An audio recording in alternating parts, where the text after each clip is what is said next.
Imagine un monde où 2,5 milliards d'orgasmes se produisent chaque jour. C'est 1,5 million d'orgasmes par minute. Fascinant, non?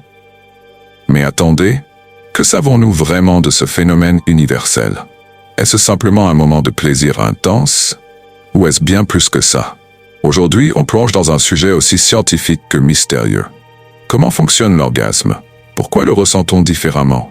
Et peut-il vraiment changer notre vie? Si vous suivez cette chaîne, vous savez qu'ici, on parle des relations hommes-femmes, des dynamiques psychologiques qui les régissent et des leçons intemporelles du stoïcisme. Alors, pourquoi parler d'orgasme?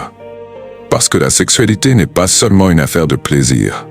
C'est un langage, un équilibre, une force qui influence profondément nos rapports humains.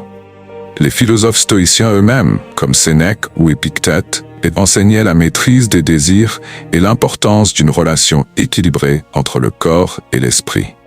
Aujourd'hui, on va voir ensemble comment comprendre ce phénomène peut nous aider à mieux nous connaître, à mieux comprendre l'autre et à enrichir nos relations. Alors, attachez vos ceintures et préparez-vous à voir l'orgasme sous un tout nouvel angle. Comment fonctionne l'orgasme? Pourquoi le ressent-on différemment? Et peut-il vraiment changer notre vie? Prenons un exemple simple. Vous êtes là, seul dans votre chambre ou en compagnie d'un partenaire. L'excitation monte, votre respiration s'accélère, vos muscles se tendent, votre corps réclame quelque chose. Et soudain, c'est l'explosion. Ce moment, court mais puissant, est bien plus qu'un simple frisson de plaisir. Il s'agit d'un phénomène neurochimique, biologique et psychologique, parfaitement orchestré par votre cerveau et votre corps. Mais ce qui se passe réellement à l'intérieur risque de vous surprendre. Tout commence avec l'excitation.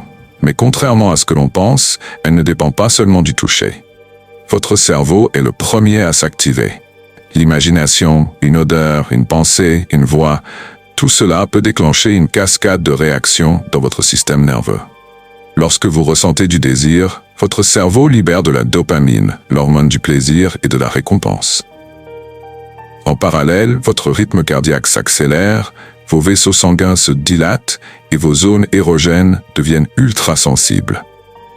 Et là, un détail que peu de gens connaissent. Notre respiration change en fonction de notre état d'excitation.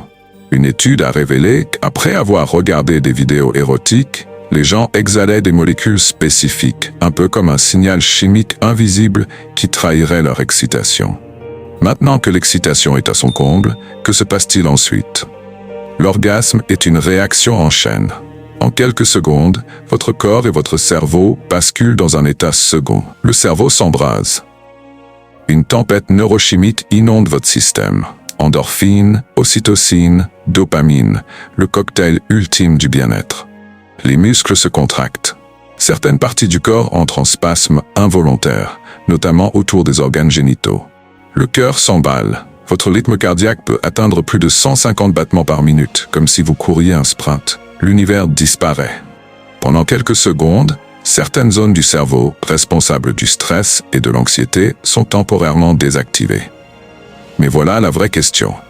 Pourquoi l'orgasme est-il si différent d'une personne à l'autre? Première surprise, l'orgasme féminin dure en moyenne 10 à 20 secondes, contre 6 secondes pour un homme. Deuxième surprise, il n'existe pas d'orgasme vaginal. Toutes les sensations proviennent en réalité du clitoris, même lorsqu'il est stimulé de l'intérieur. Troisième surprise, l'orgasme n'est pas toujours sexuel. Certaines personnes peuvent atteindre l'orgasme simplement par la pensée, sans aucune stimulation physique. D'autres ressentent un plaisir intense grâce aux chatouilles. Et dans certains cas extrêmes, certaines personnes souffrent du syndrome d'excitation génitale persistante, où elles ont des orgasmes involontaires, plusieurs fois par jour.